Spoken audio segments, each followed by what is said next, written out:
There are widespread protests going on in Iran right now, and we finally have some video of it, even though it's been going on for weeks, but we haven't had video of it because they had shut down the internet for a while. Well, now apparently the internet's back, and here's some amazing footage from Vice News.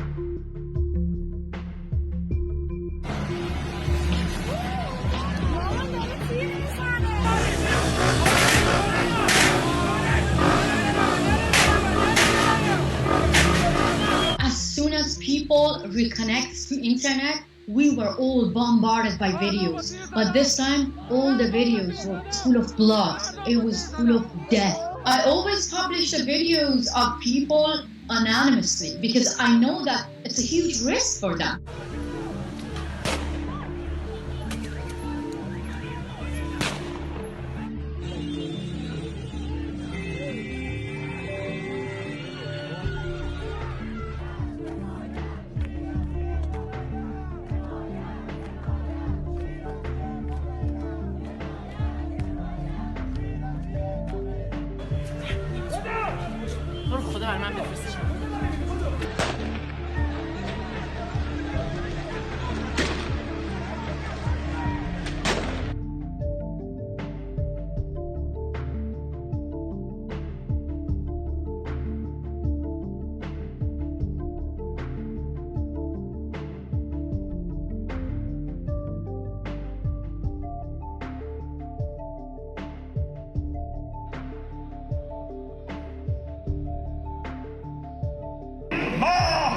هیچ حرکتی را بی‌پاسخ و بدون انتقام نمی‌گذاریم.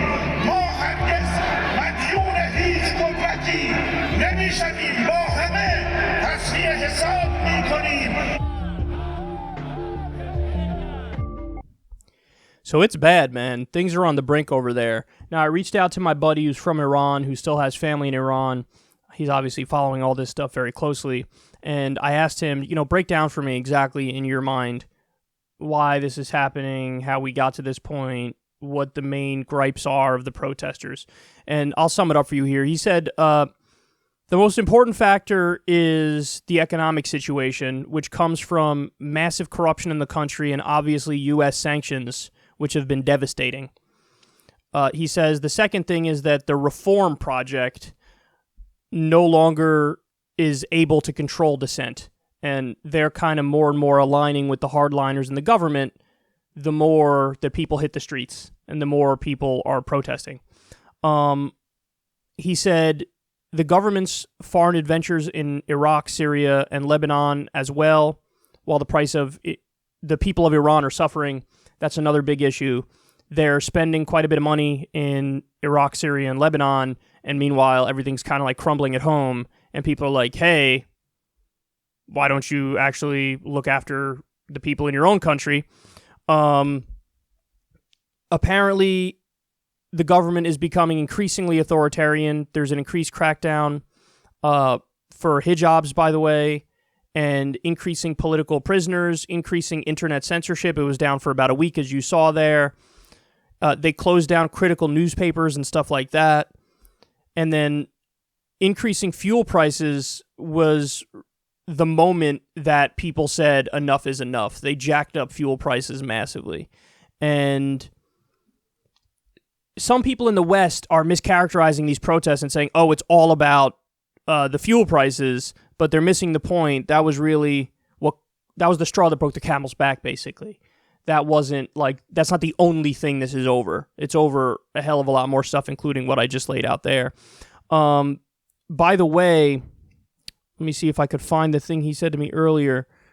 Yeah, this is fascinating. The inflation rate is over 200%, which they had in 1 year. And then there's also constant inflation of over 30% in the last few decades. So massive job losses because all the country's industries have closed down, and stuff is now being imported from China. China doesn't pay for Iranian oil with cash. They only offer other goods. And they've been the only major buyer of Iranian oil for a long time, obviously because of the sanctions. And so it's a mess. Everything there is a mess. And obviously the response from the government is to just blame Israel and the U.S. And the U.S. is certainly partially to blame for the sanctions. No doubt about that. But there's also massive corruption in the country, and the hardline government is not interested in social freedoms and really not doing the right thing and helping the people, and they're still doing investments in Syria, Lebanon, and Iraq as the country's like collapsing. So, and then finally he says, when people made pro-Reza Shah chants, that's the son of the former dictator, it's really because the country went through massive economic growth during his time. It's not about the monarchy or his grandson. People just want that economic growth and prosperity back. So, you know, it's a relatively stable region, area in the region, country in the region that is now going in the other direction. And, you know, it's such a tough situation because, yes, this government is abysmal. This government is terrible, and they repress people like crazy. But, like, what would come after it? What would come after it? We've seen this play over and over and over in other countries, and oftentimes what follows is worse. I hope that there can be reform there, and there can be a change of the government through peaceful methods on their own. And obviously, I also hope that we, in this country, stop sanctioning them, because the economic sanctions really are also one of the catalysts and one of the main reasons that there's widespread unrest, because people are really struggling economically. Whoever the next president is, let's hope it's a Democratic president who wins the next election. On day one, they should get back in the Iran deal. On day one, they should lift all the sanctions. And we can have a partner for peace, and we could bring stability back to the region, and we would stop the suffering of the Iranian people, the hardcore suffering of the Iranian people, pretty quickly if we could do that. Obviously, they still have problems, internal problems they have to deal with on their own, and I hope they open up the political process a hell of a lot more than they are now. The Grand Ayatollah and the Revolutionary Guard still make a lot of the decisions, and the elected government doesn't have as much power as they should.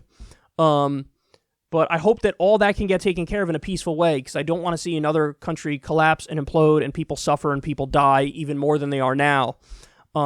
It's just a heartbreaking situation across the board. I wish them the best, and, you know, as somebody who's an outsider looking in, I can say the part for which the U.S. government is responsible, we're trying our best to get a government in there which will not totally suffocate the regime.